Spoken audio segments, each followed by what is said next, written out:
war began. US and NATO deploys 150 destroyers to destroy Chinese warships in South China Sea.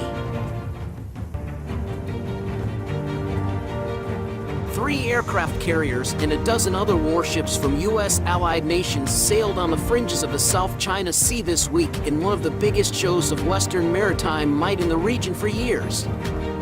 Those drills in the Philippine Sea will be followed by 2 weeks of large-scale military exercises in the South China Sea, sending a message to Beijing and asserting the freedom of navigation in an increasingly tense Indo-Pacific.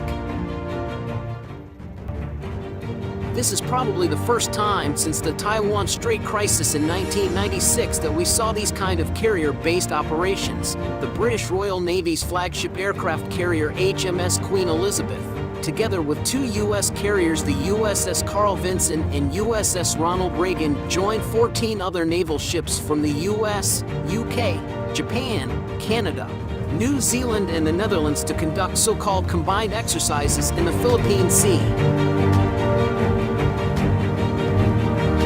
Images taken at the scene show the impressive armada sailing in the sun, with an arrow-like formation of fighter jets overhead.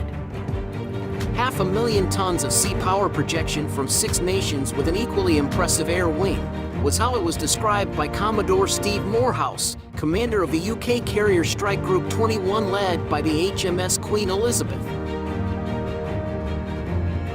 A day later, a Chinese research network alerted that the USS Carl Vinson and HMS Queen Elizabeth had crossed the Bashi Channel into the South China Sea the second time for both of the aircraft carriers since July.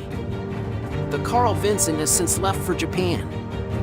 A statement from the UK Ministry of Defence on Tuesday said that over the next 2 weeks the Queen Elizabeth will navigate the South China Sea with ships and aircraft from Australia, Canada, Japan, New Zealand, and the United States and take part in a large-scale joint maritime exercise.